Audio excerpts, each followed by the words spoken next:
오늘은 사도행전 강의 11번째 시간으로 제목이 좀 깁니다. 바람이 불길을 더 크게 만든다. 흩어진 그 자리에서 다시 피어난 복음의 꽃이라는 제목으로 말씀 전하도록 하겠습니다.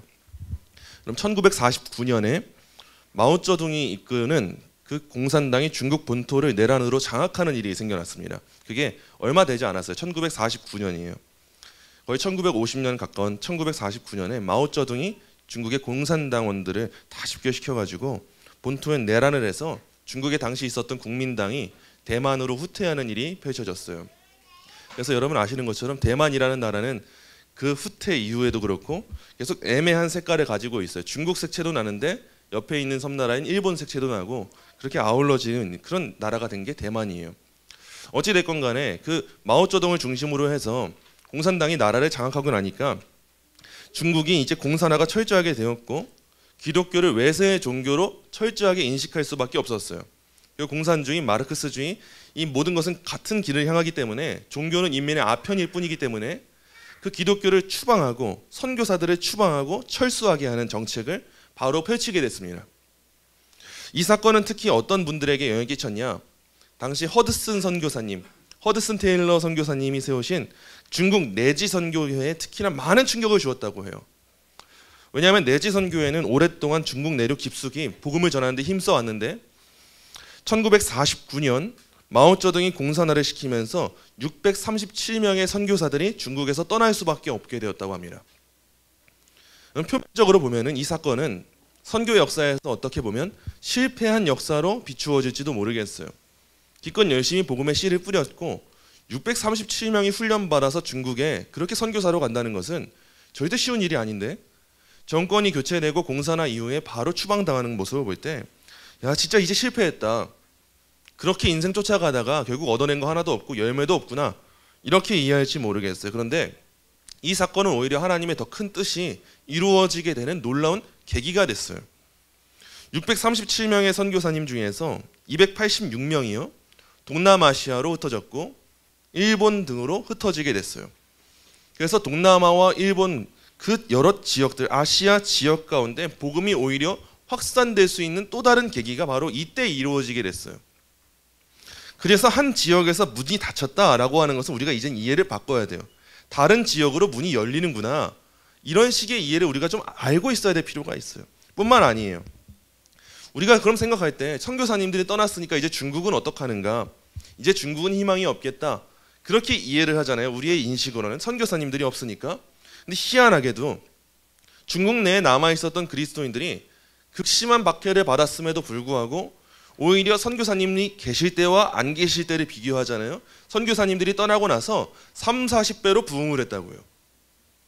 우리가 이 일을 통해서 무엇을 발견해야 되냐면 하나님의 뜻과 이해는 단지 우리의 이성으로 이해될 수가 없다는 걸 발견해야 됩니다.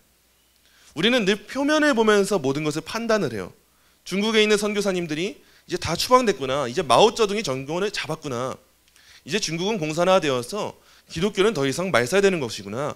이제 기독교는 이제 사라질 거야. 이렇게 이해를 하는데 하나님의 뜻은 얼마나 신비한지 중국에만 관심을 두고 있던 사람들이 동남아로 관심을 돌리게 하시고 닫힌 문을 이제 박차고 나와서 새로운 문을 열고 복음 전파를 하게 하시고 그들이 없으면 이제 나라가 무너질 줄 알았더니만 오히려 그 안에 남아있던 성도들의 믿음이 강해져서 3, 40배로 부흥하는 일이 펼쳐지게 되었다는 것.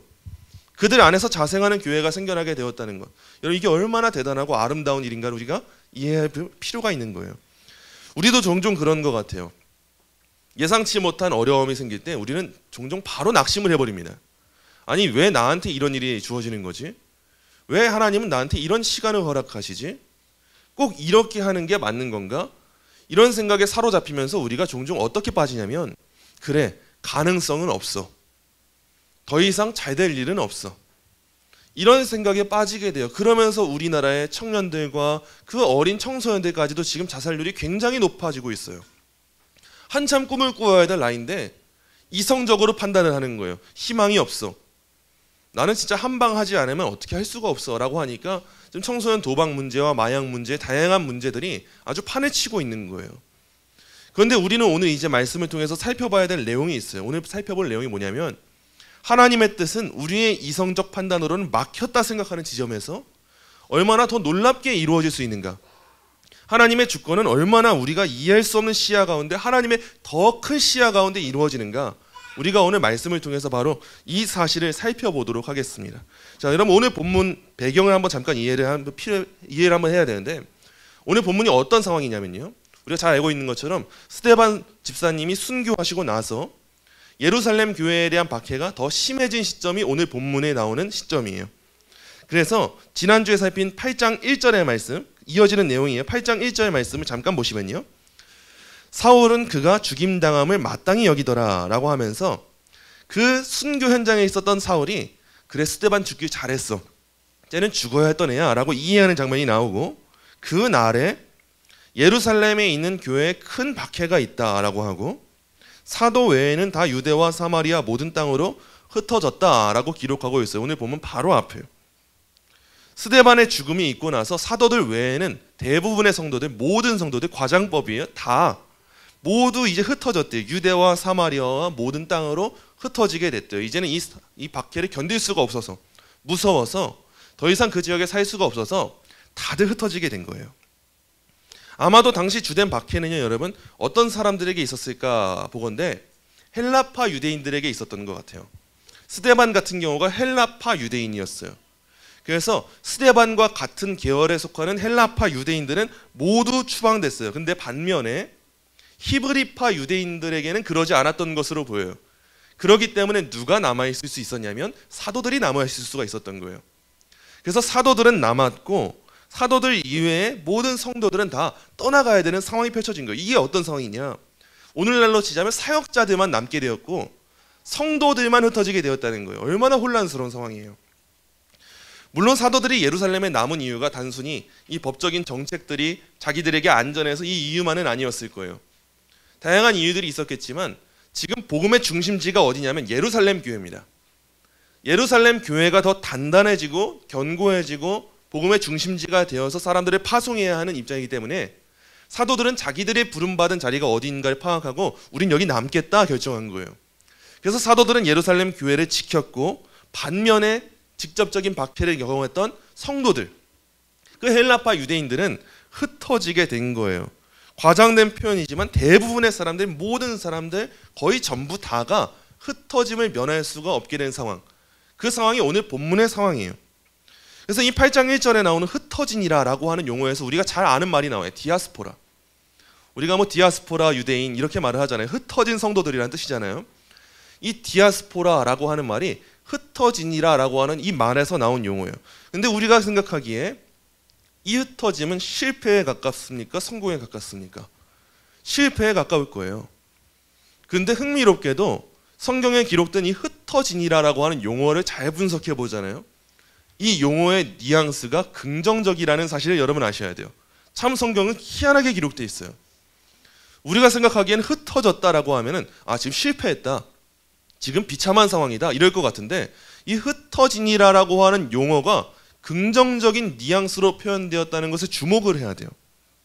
여러분, 이 흩어졌다라고 하는 용어에서 어떤 단어가 유래하게 되었냐? 어떤 단어에서 유래하게 됐느냐면 씨앗이라고 하는 단어에서 유래하게 됐어요.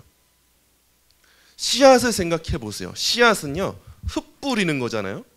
근데 그 뿌렸을 때 나중에 어떻게 됩니까? 열매가 나오는 게 씨앗이에요. 그래서 씨앗을 흩뿌린다고 해볼 때 그 흩뿌림은 부정적입니까? 긍정적입니까? 긍정적인 거예요. 열매를 보게 되니까. 근데 성경에서 오늘 본문에서 희한하게 성도들의 박해 가운데 흩어지고 있는 상황 가운데 이 흩어진다라고 하는 말을 마치 씨를 흩뿌리는 것과 같은 용어로 기록하고 있는 거예요. 단순히 지금 아무런 미래도 없어서 막막해서 흩어지고 있는 상황이 아니라 더 큰 미래를 준비하기 위해서 억울해 보인다 할지라도 마치 열매를 거두기 위해서 씨를 뿌리는 것처럼 성도들이 흩뿌려졌다. 지금 역설적인 표현을 본문에서 말하고 있는 거예요. 여러분, 그래서 성도들의 증인되는 삶을 도운 것은 무엇이었냐? 박해였어요. 우리가 보기에는 실패와 같은 상황인데 중국의 마오쩌둥이 장악하니까 이제 다 끝난 것 같은데 선교가 퍼지는 계기가 되잖아요. 마찬가지로 오늘 본문도 성도들이 박해가 두려워서 떠나가게 됐더니만 다 끝난 것 같았는데 하나님은 오히려 이 시간을 통해서 씨를 뿌리는 일을 감당하셨다는 거예요. 여러분, 식물 중에 정말 번식력이 빠른 식물이 있어요. 그게 뭐냐? 민들레예요. 민들레. 민들레는 우리 어린아이들을 한 번도 안 가져 놀아본 적은 없을 거예요. 어린아이들이라면 우리나라에 사는 한 민들레 갖고 놀아본 적이 없기가 힘들어요. 민들레가 번식력이 좋은 이유가 있죠. 민들레 씨는 굉장히 가벼워요. 그리고 드러나 있어요, 겉에. 그래서 바람이 조금만 불어도 민들레는 어떻습니까? 흩날려요. 흩날리면서 땅에 심어지게 돼요. 그래서 적절한 때에 비가 오고 태양이 빛을 비추면 민들레는 굉장히 빠르게 자라나고 번식을 합니다. 근데 그 씨도 한둘이에요. 얼마나 많습니까? 그 민들레가 언제 그렇게 번식을 하게 되는가 한번 생각해 보세요. 민들레는요, 여러분, 바람이 불 때 번식을 해요. 그 바람이 없잖아요. 민들레는 그 자리에서 죽어버릴 거예요. 근데 바람이 불 때 민들레 입장에서 흔들리는 시간이란 말이에요. 흔들리고 이러다 나 진짜 뿌리가 뽑히는 거 아니야? 나 이러다가 짓밟히는 거 아니야? 줄기가 꺾이는 거 아니야? 이런 상황인데 민들레 입장에서는 그런 상황인데 희한하게 그때 씨가 흩뿌려지면서 민들레는 번식을 하는 거예요. 여러분, 최근에도 우리나라에 산불이 많이 일어났어요. 최근 산불이 많이 일어날 때도 어떤 조건이 있었는가를 한번 생각해 보세요. 우리나라가 산불이 일어날 때 두 가지 조건이 있었죠. 첫 번째는 뭐예요? 건조했어요.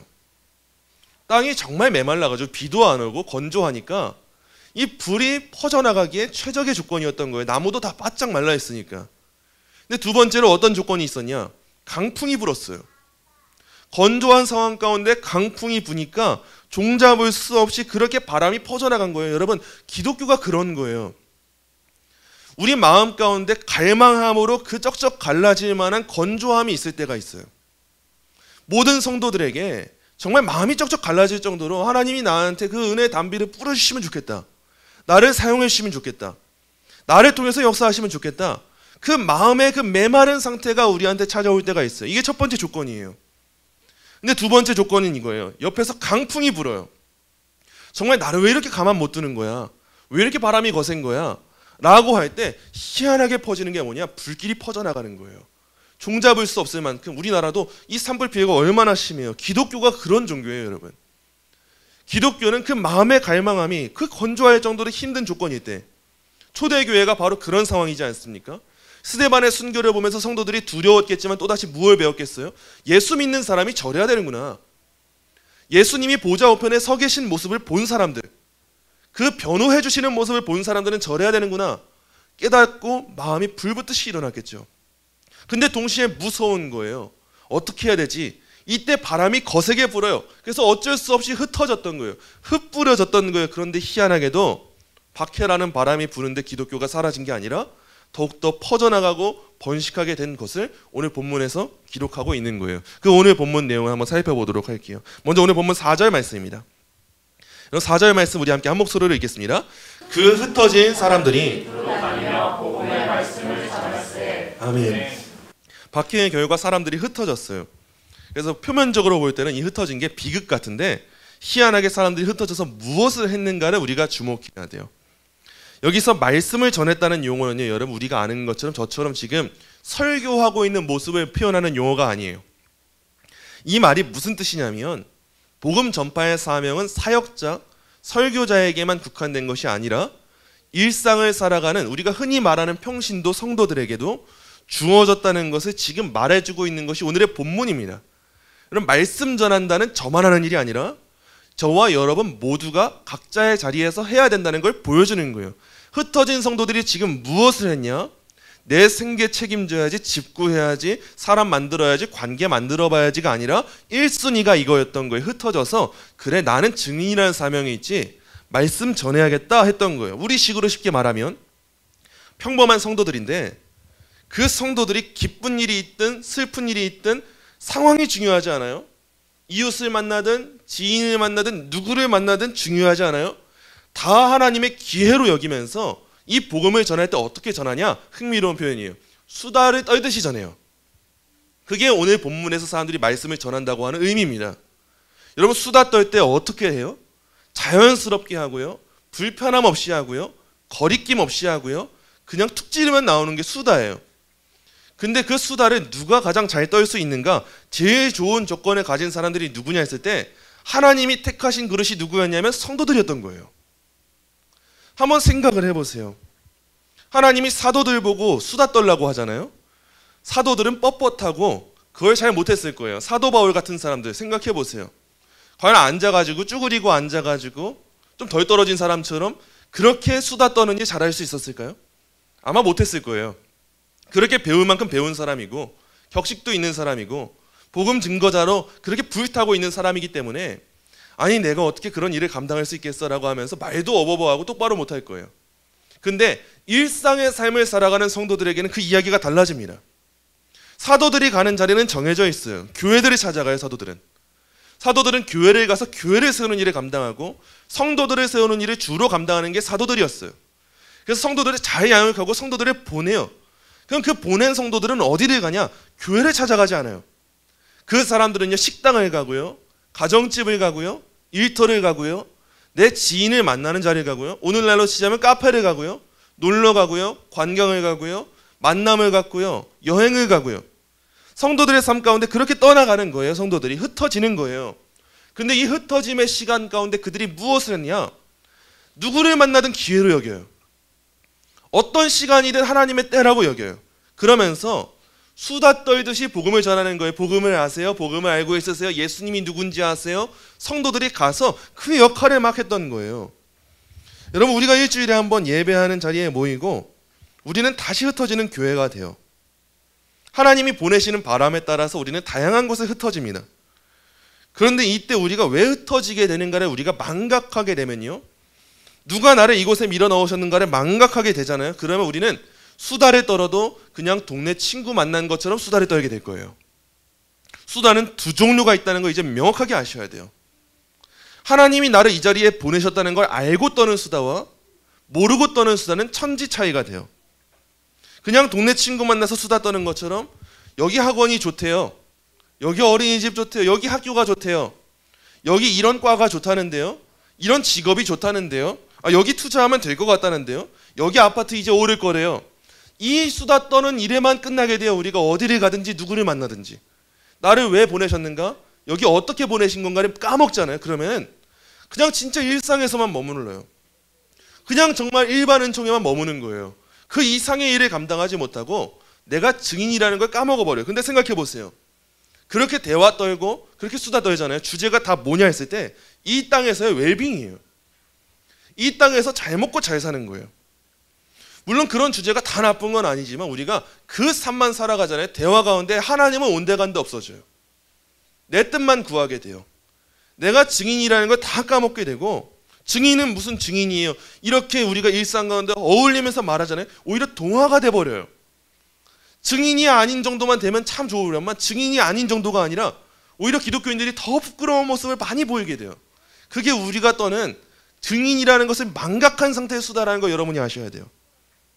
과연 하나님이 우리한테 그 정도만 하라고 입술 주시고 눈을 주시고 시간 주시고 공간 주시고 재물 주시고 하셨는가? 그러지 않았어요.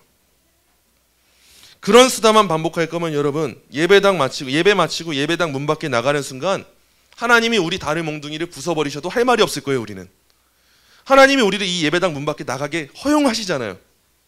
적어도 우리 이 시간 이 자리에 계신 모든 분들 중에서 예배당 나가다가 다리 몽둥이 부서진 분 없잖아요. 뭐 카페 갔다가 허리 부서진 분은 있어도 그런 분은 없잖아요. 하나님이 우리한테 왜 기회를 주시는가를 인식해야 되고 예배당 문 밖에 그냥 나가게 허용하시는 것이 왜 은혜인가를 우리가 알아야 돼요. 우리는 하나님의 은혜를 얼마나 그렇게 가볍게 여기는지 몰라요. 지금 숨 쉬고 살아있는 것도 은혜이고 지금 내가 눈 뜨고 있는 것도 은혜이고 앞을 보는 것도 은혜이고 걸어 다니는 것도 은혜고 입술 열어서 찬양할 수 있는 것도 은혜고 기도할 수 있는 것도 은혜고 심지어는 오늘 이 시간 우리가 여기에 앉아 있을 수 있는 것도 은혜예요. 근데 심지어 하나님은 거기에 더해서 예배당 문 밖에 우리가 나갈 때마다 우리의 증인됨의 사역을 우리가 망각할지라도 다리 몽둥이를 안 부순단 말이에요. 우리가 이 은혜를 알게 된다면 우리가 어떻게 이 사명을 망각할 수가 있겠어요? 여러분 우리의 수단은 달라야 돼요. 이 예배당 나갈 때마다 우리는 파송되는 선교사라는 걸 알아야 돼요. 단순히 우리가 교회에서 공적으로 파송된 선교사만 선교사가 아니에요. 지금 사도행전의 이 모습을 보잖아요. 오히려 공적인 선교사가 없었어요. 이 사도행전 8장을 보면 사도들은 예루살렘 교회에 남아 있었어요. 그 자리에 있었던 거예요. 그리고 희한하게도 공적으로 선포되지 않았고 선교사로 파송되지도 않았는데 성도들만 가는데 그들로부터 부흥의 역사가 일어나고 있는 거예요. 이 말이 무슨 뜻이냐면 이 자리에 앉아 계시는 저와 여러분 모든 분들 어린아이까지가 이 예배당 문 밖 나가는 그 순간 하나님의 파송의 힘을 받았다는 걸 말하고 있는 거예요. 우리한테 책임감이 생겨야 되는 대목이에요. 여러분 선교를 선교사만 한다고 생각하시면 안 돼요. 지금 초대교회의 상황도 지금 예루살렘에 사도들만 남아있고 성도들만 갔단 말이에요. 제가 봐도 수다 잘 떨 사람이 누구인가 했을 때 사도들은 도무지 아니에요. 근데 선교를 진짜 잘할 만한 사람들이 누군가, 정말 수다 재밌게 떨 수 있는 사람 누군가, 여러분인 거예요. 여러분 수다 떠는 게 잘못된 게 아니라 그 수다를 바르게 활용한 게 중요한 거예요. 적어도 하나님 보시기에 저보다 여러분들이 더 탁월하고 잘하는 게 뭐냐? 사람들 만나서 일상의 영역에서 수다 떠는 거, 복음 증거할 수 있는 거. 적어도 여러분은 저보다 일상 가운데 많은 불신자를 만나실 거란 말이에요. 제가 아무리 지역을 전도를 나가고 해도 저는 일터가 여기에요. 전 제가 이 자리를 지켜야 되고 제가 만나는 사람들이 여기에요. 저는 예루살렘에 있는 교회를 지켜야 될 상황이 주로 주어진단 말이죠. 근데 반면에 여러분이 관계 맺고 있는 그 사람들에게 더 가까이 갈 수 있고, 사람들은 제가 사역자라는 것만 말해도 기를 닫더라고요. 무서운 사람, 가까이 하면 안 될 사람, 또 전도하겠구나. 근데 여러분들은 그 딱지가 없잖아요. 그 딱지 없이 편하게 직장 동료로서 다가갈 수 있잖아요. 편하게 이웃 주민으로 다가갈 수 있고요. 그때 하나님이 여러분의 입술에게 주목하시는 게 뭐냐? 그 자연스러운 만남 가운데 복음을 전하는가?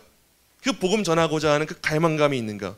그 갈망감이 있는 사람들로부터 복음이 폭발적으로 확산된다는 걸 오늘 본문이 보여주는 거예요. 이어지는 본문 보도록 하겠습니다. 본문 5절 말씀입니다. 본문 5절 말씀 우리 함께 한 목소리로 읽겠습니다. 빌립이 사마리아 성에 내려가 아멘. 흩어져서 복음 전도자로 쓰임 받은 한 개인이 이제 등장해요. 그 사람이 누구냐면 빌립이라고 하는 사람입니다.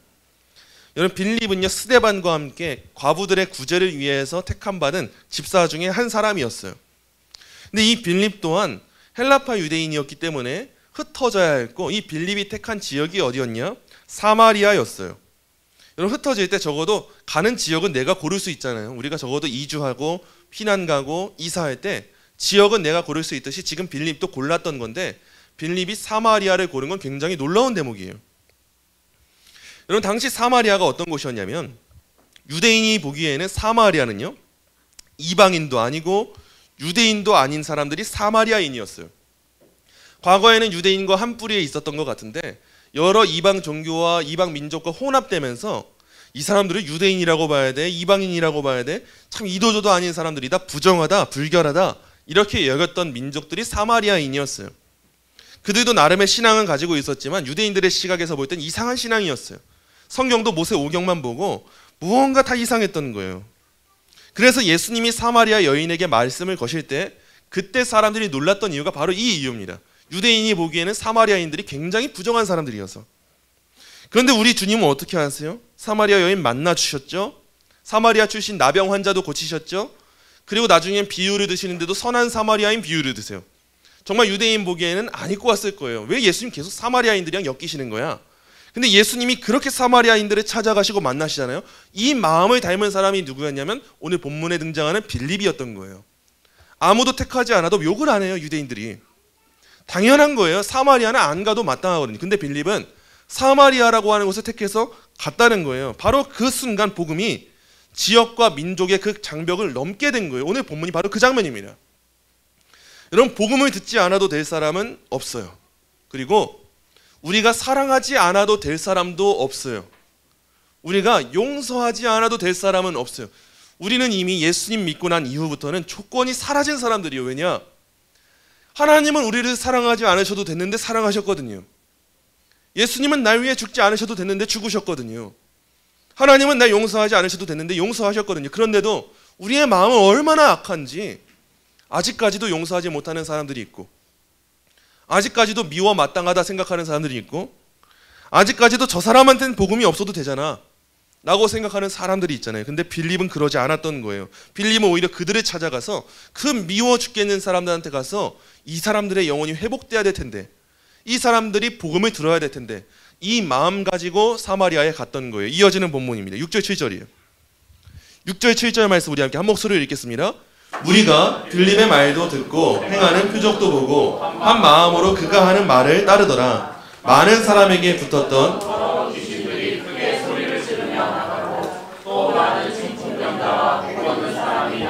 아멘. 빌립이 말씀을 전하니까 하나님이 희한하게 그들의 귀를 열어주시고요, 그 말씀을 따르게 하셨어요. 그리고 귀신들이 소리 지르면서 나가게 하시고 병자들이 회복하게 하는 이 은혜까지도 베풀게 하셨어요. 빌립이 복음을 전할 때 그 복음의 능력이 입증될 수 있도록 하나님이 편들어 주신 거예요. 기적을 베풀어 주시면서 빌립의 말이 맞지? 사람들에게 보여주시고, 빌립아, 너가 하고 있는 일이 잘하고 있는 일이야.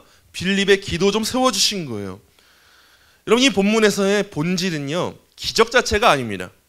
단순히 와, 빌립한테 이런 기적이 나갔네, 우리한테도 이런 기적이 있어야 되니까 나도 한번 병자들을 일으켜봐야겠어. 단순히 그 내용을 보여주는 게 오늘 본문이 아니에요. 오늘 본문에서의 본질이 뭐냐? 복음을 전하는 일입니다. 복음을 전할 때 전혀 상관관계가 없어 보이는 사람, 오히려 증오의 관계에 있었던 사람, 그 민족과 민족의 갈등 관계에 있었던 사람, 그 사마리아인들도 귀를 닫아도 이상하지 않은 상황인데 하나님의 능력이 임한다면 그 사람들의 귀도 열리고 그걸 믿게도 하시고 하나님은 이들에게 놀라운 일도 이루어 주신다는 사실을 오늘의 본문에서 보여주고 있는 거예요. 그래서 하나님이 우리에게 요구하시는 게 뭐냐? 하라는 거예요. 우리에게 물으시는 거예요. 너가 생각하는 사마리아는 어떤 사람이고 어떤 이들이냐? 지금 내가 계속 바람을 불어가지고 너를 가게 하는데, 계속 증인으로 살라고 하고 있는데 여전히 너의 마음 가운데 깨어지지 못하고 있는 그 사마리아가 있지 않느냐? 빌립이 어떤 마음으로 갔는지를 보아라. 예수 그리스도께서 하신 그 길을 따라가면서 사마리아 사람들을 만나는 일을 주저하지 않았고, 복음의 선을 정하지 않았고, 그래, 내가 지금도 섬겨야겠다, 지금도 전해야겠다, 지금도 사랑해야겠다 마음 품었던 그 빌립의 마음을 보면서 복음 전파는 이런 것이다를 배워라. 오늘 본문에서 이걸 알려주고 계신 거예요. 그러면서 나타나는 마지막에 가장 큰 기적이 본문 8절에 기록되어 있어요. 본문 8절 말씀입니다. 그 성에 큰 기쁨이 있더라. 오늘 본문 보시면 결과적으로 이렇게 끝나요. 그냥 그 성에 큰 기쁨이 있더라. 분명 오늘 본문의 첫 시작은요, 여러분, 기쁨이 아니었어요. 우리가 보기에 눈물과 슬픔과 억울함밖에 없었어요. 그냥 박해 때문에 떠나갔어요. 박해 때문에 흩어졌어요. 그런데 맺은 열매를 우리가 주목해야 돼요. 결국 이 결과가 무엇인가? 맺은 열매가 뭐냐? 새로운 곳에서 복음의 꽃이 피우지게 돼요. 그리고 성도들의 마음 가운데 큰 기쁨을 가져오게 돼요. 그래서 칼빈이 오늘의 본문을 주의하면서 이렇게 말을 했어요. 우리가 하나님께서 은혜롭고 자비로우신 분이라는 것을 알게 되는 그 순간 우리의 마음은 비교할 수 없는 이해를 초월하는 기쁨으로 가득 차게 될 것이다. 다시 한번 말씀드릴게요. 우리가 하나님께서 은혜롭고 자비로운 분이라는 걸 알게 되는 딱 그 순간 우리의 마음에는 비교할 수 없는 이해를 초월하는 기쁨으로 가득 차게 될 것이다. 여러분, 하나님이 어떤 분이신지 여러분이 아신다면 우리의 마음 가운데 있어야 될 것이 무엇인가? 비교할 수 없는 기쁨이에요. 기쁨. 우리가 교회에 나오고 기도할 때 성도들은 때때로 눈물 흘립니다. 눈물 흘리는 상황을 주세요. 때때로 아파하는 상황 주세요. 그 감정 자체가 잘못된 게 아니에요. 아파야 될 때가 있고 눈물 흘려야 될 때가 있어요. 그 때가 있을 때는 그때에 충실하면 돼요. 하지만 결국 하나님이 우리에게 허락하시는 그 결과와 그 열매가 무엇이냐? 그 어떤 것과도 비교할 수 없는 기쁨을 주신다는 거예요. 지금 복음이 전해진 자리에 그 기쁨이 성도들에게 임했던 거예요. 그래서 이제 우리에게 충실하게 역사해야 될 것이 무엇이냐? 바로 이 기쁨이에요. 기쁨이 상실되었다면 여러분, 우리가 기억해야 될 게 뭐냐? 하나님이 어떤 분이신가예요. 하나님은 내 삶 가운데 어떤 결과를 이루시는가? 하나님은 어떤 뜻을 가지고 계시는가? 하나님이 과연 이대로 나를 내버려 두실 분이신가? 하나님의 뜻은 선하신가?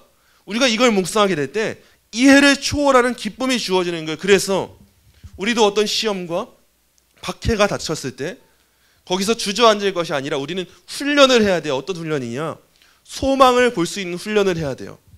한 번, 두 번으로 되지 않아요. 늘 우리는 소망이 아니라 낭망부터 배울 거예요. 하지만 우리가 성숙해지면 성숙해질수록, 하나님을 알면 알수록 우리는 점점 시간을 겪으면서 그 성장통을 겪어가면서 소망하는 법을 배워가는 거예요. 하나님이 어떤 분이신지 알아서. 그래서 저와 여러분이 오늘 이 자리에 복음의 아멘으로 동참하고 있고 예수님이 어떤 분이신지를 알게 되었고 하나님이 나의 인생을 주관하는 분이라는 사실을 알게 되었잖아요.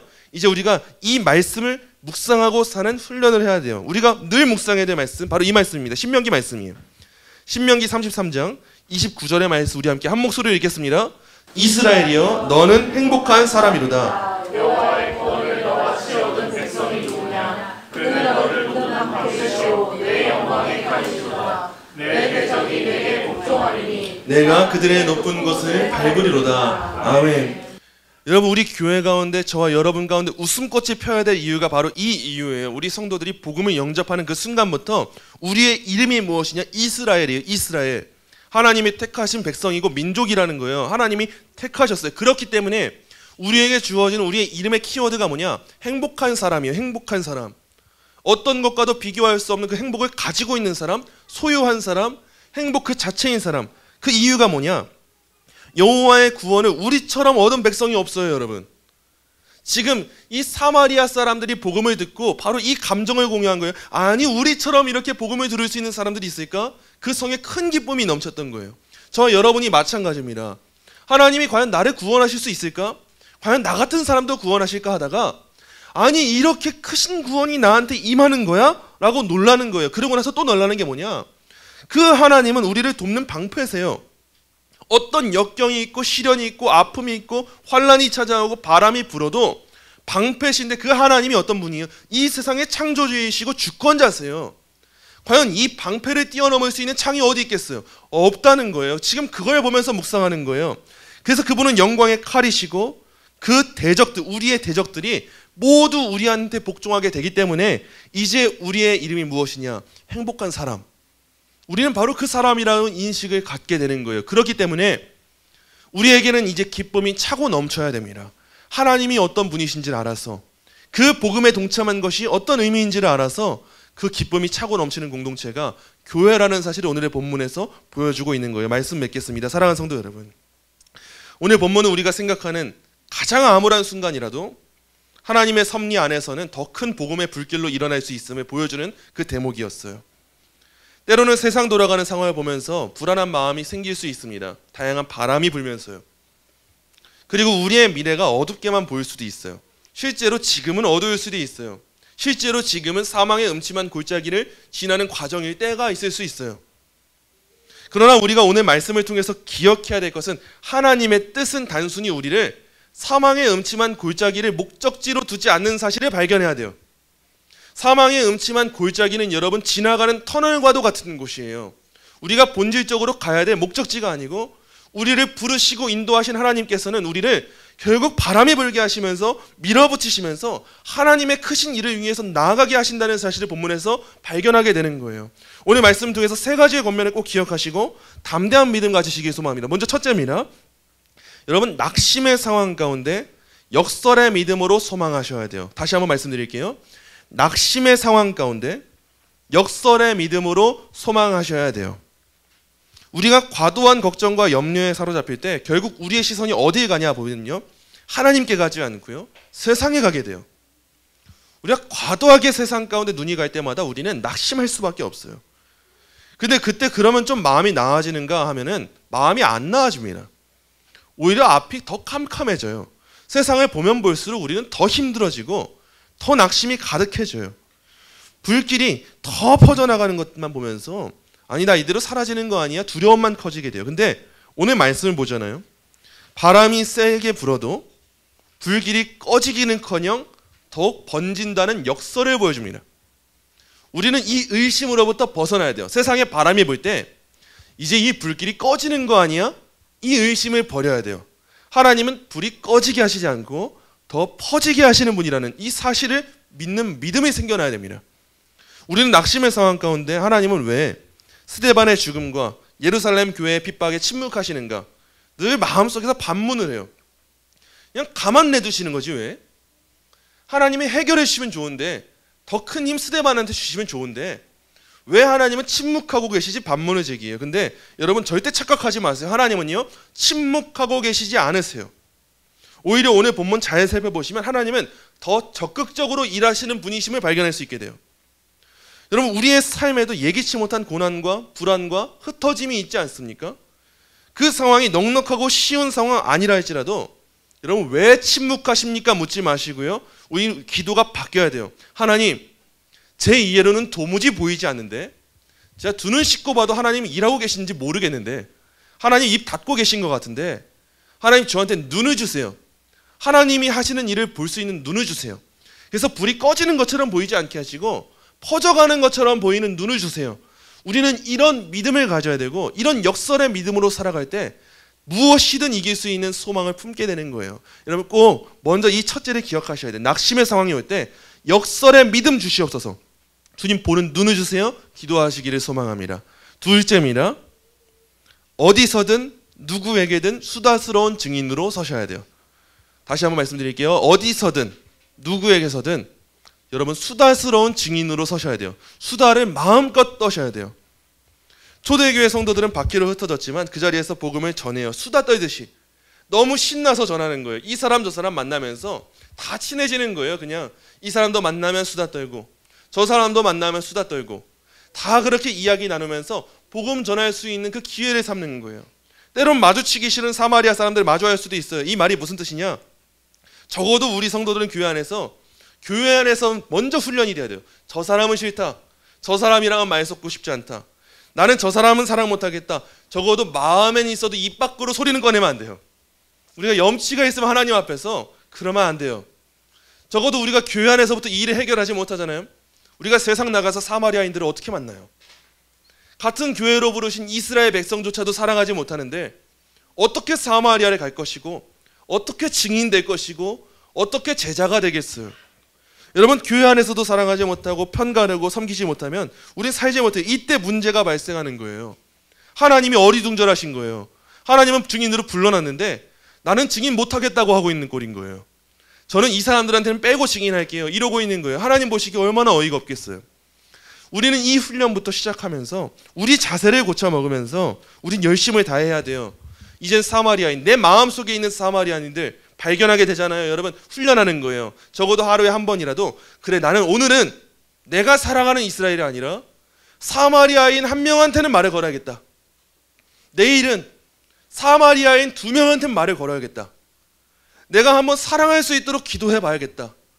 적어도 그 사람도 하나님이 사랑하시는 분이시다는 사실을 꿈꾸면서 내가 한번 가봐야겠다. 눈에 띄는 곳곳마다 가는 거예요. 그 곳곳마다 가서 잠시 함께 이야기하고 잠시 함께 복음 전할 수 있는 그 통로 삼고자 하는 거예요. 이게 쉽지가 않아요. 우리 교회 건물도 얼마나 어려운지 몰라요. 장원주 사장님이랑 그렇게 복음 수다 떨고 싶은데도 쉽지가 않아요. 마음이 얼마나 그게 아직 안 되시는지. 연지호 관장님이랑 하는 것도 쉽지가 않아요. 얼마나 담배를 많이 피시는지. 매번 저기 앞에서 쭈그리고 앉아 담배 피우고 계세요. 그럼 저는 헬스장 회원이기 때문에 말을 걸 수 있단 말이에요. 근데 말을 거는데 그 말이 쉽게 되지가 않아요. 그런데 해보는 거예요. 어디 예쁜 구석이 있겠어요. 교회 앞에 담배 꽁초 버리고 있는데 어떻게 예쁠 수 있겠어요. 하지만 그걸 하나하나 해보는 거예요. 이번 주에는 제가 이슬람 사람이랑도 말을 해봤어요.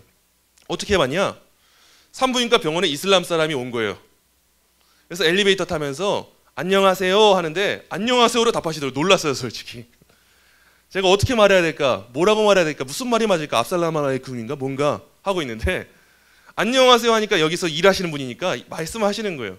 그래서 잠시 함께 이야기 나누는데 여러분 쉽겠어요 이슬람인데.